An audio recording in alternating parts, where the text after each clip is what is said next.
থেকে দুর্ভাগ্য হলো যে আমাদের আওয়ামী লীগেরই ক্যাবিনেট মন্ত্রী মোস্তাক অবৈধভাবে নিজেকে রাষ্ট্রপতি ঘোষণা দিয়ে সে রাষ্ট্রপতি হয়, আর সেই লাশ পড়ে থাকে 32 নম্বরে। এর পরের দিন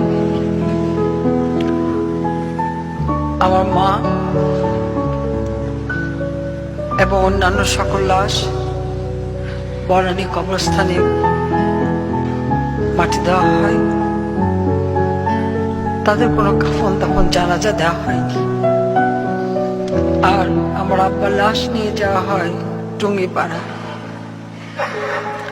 টুঙ্গিপাড়া তখন দুর্গম পথ, ঢাকা থেকে নৌপথ ছাড়া যাওয়া যেত না। 22 থেকে 24 ঘন্টা লাগতো নৌপথে টুঙ্গিপাড়া যেতে। খুনিরা ভেবেছিল যে এত দূরে নিয়ে রেখে দিলে আর কখনো কেউ পৌঁছাতে পারবে না।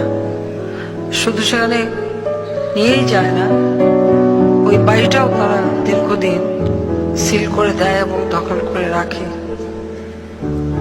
এবং সেখানে টুঙ্গিপাড়ায় যিনি মসজিদের ইমাম ছিলেন এবং কয়েকজন মুরব্বী, সব সেখানে কারফিউ জারি করা হয়, কাউকে সেখানে যেতে দেওয়া হয়নি। শুধু কয়েকজন ছিলেন, আমাদের ঘরের কাছেই মসজিদ ছিল, তাই তারা আপত্তি করে যেভাবে আমরা কিভাবে কবর দেব। ওরা খুব তাড়াহুড়ো করছিল।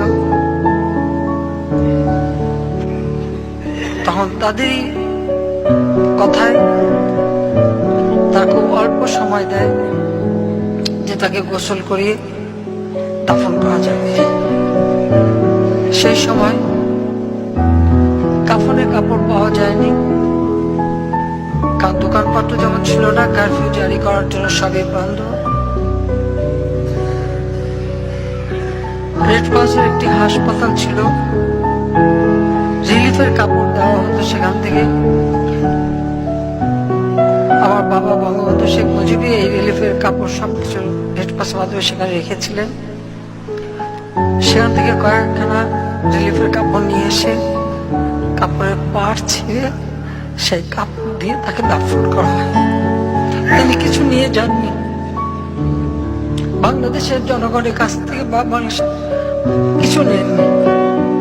তার গরিব মানুষ, দুঃখী মানুষ, তাদেরকে তিনি যা দিতে পারতেন সেই কাপড় দিয়ে তার কাফন হয়, এবং সেটাই, আর কিছু না। আর বনানী কবরস্থানে তো কোনো মতে তাদেরকে মাটি চাপা দিয়ে রাখা হয়। কর্নেল জামিলের লাশটা নিয়ে যাওয়া হয় সামরিক গোরস্থানে, অন্তত ওইটুকু তারা বদান্যতা দেখিয়েছিল।